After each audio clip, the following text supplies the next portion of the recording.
बिस्मिल्लाहिर्रहमानिर्रहीम। अस्सलाम वालेकुम। मेरा नाम डॉक्टर अब्बास है। मैं रहीम मुबारक पॉली क्लिनिक के बिहाफ पे मालूमाती वीडियोस बनाता हूं। आज हम डिस्कस करने जा रहे हैं कि अगर आप नए सिरे से एक क्लिनिक स्टार्ट करने का सोच रहे हैं तो आपकी अप्रोच क्या होनी चाहिए उस मामले में। कुछ फैक्ट्स हैं जो मैं आपको माइंड में रखूंगा। ठीक है, आप अपना एक बिजनेस शुरू करना चाह रहे हैं, आप एक्साइटेड हैं, लेकिन कुछ चीजों को अगर आप अपने माइंड में रख लेंगे जो कि रियलिटीज हैं तो आपको बाद में बैठ के पछताना नहीं पड़ेगा या बाद में बैठ के उसके ऊपर आप मातम नहीं करते रहेंगे।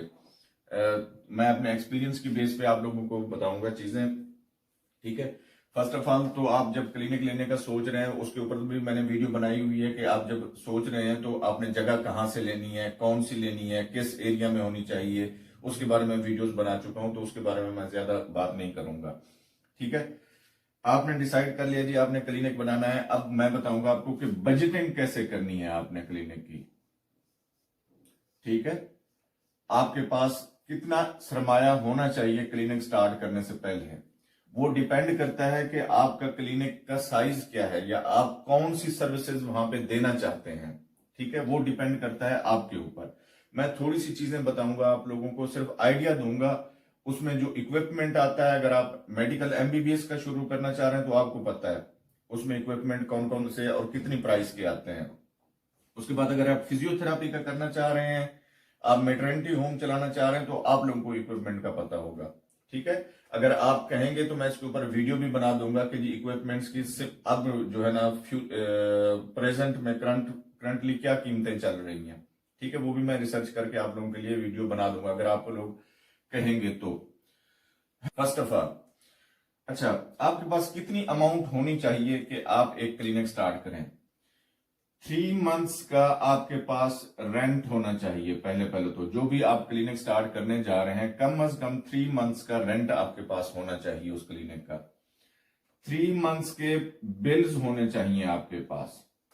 ठीक है, आप अगर गर्मी में शुरू करना चाह रहे हैं क्लिनिक तो डेफिनेटली वहां पे ज्यादा बिल आएगा, क्योंकि फैंस चलाने हैं आपने, आप एसी अगर चलाते हैं वहां पे तो उसको भी आपने माइंड में रखना है। तो बिल्स भी आपने अपने माइंड में रखने हैं कि 3 मंथ्स के मिनिमम ये आपके पास होने चाहिए। उसके बाद 3 मंथ्स की सैलरीज होनी चाहिए आपकी। ठीक है, 3 मंथ्स की सैलरीज आपके पास जरूर होनी चाहिए। यानी ये वो अमाउंट्स हैं जो मैं बता रहा हूं कि आपके पास स्टॉक में होनी चाहिए। कैपिटल आपके पास इतना होना चाहिए। उसके बाद क्या है कि आपके पास एक तो जो है ना सिक्योरिटी जो आपने देनी है बिल्डिंग की। अगर आपकी अपनी बिल्डिंग है तो वेल एंड गुड, अगर अपनी नहीं है तो फिर आपने सिक्योरिटी भी पे करनी है। वो ऑलमोस्ट कोई 3 रेंट्स होते हैं, 2 या 3 रेंट्स होते हैं, वो सिक्योरिटी की मद में आपने यकमुश्त पे करने होते हैं शुरू में ही। वो आप उनसे बात कर सकते हैं कि जी आप इतने एक किराया मेरे से सिक्योरिटी ले लें, बाकी जो 2 किराया मैं 2-4 किराए उनके साथ में आपको एडजस्ट करके दे दूंगा अगर वो मान जाए तो।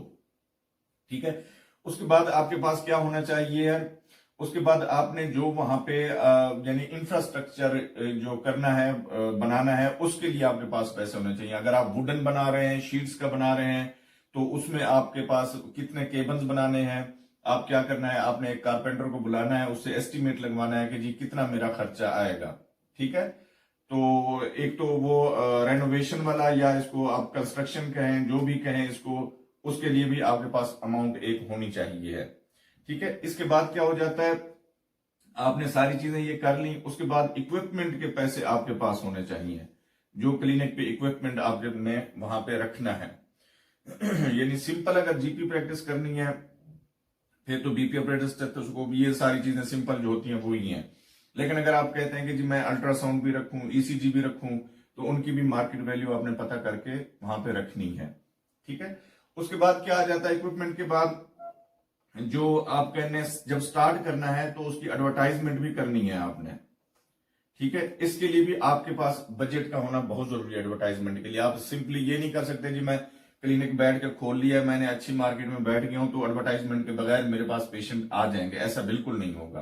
क्योंकि वहां पे ऑलरेडी कोई ना कोई डॉक्टर्स तो बैठे होंगे, चाहे आप गांव में स्टार्ट कर रहे हैं तो या बड़े शहर में कर रहे हैं। ठीक है, क्वैक्स या डॉक्टर्स वो बैठे होंगे ऑलरेडी, तो पेशेंट उनके पास जा रहे होंगे। आपने लोगों को अपने पास कैसे अट्रैक्ट करके लाना है, वो एडवर्टाइजमेंट आपका काम करेगी। सोशल मीडिया का दौर है, आप फेसबुक पे भी एडवर्टाइज कर सकते हैं अपने आप को, यूट्यूब पे भी एडवर्टाइज कर सकते हैं।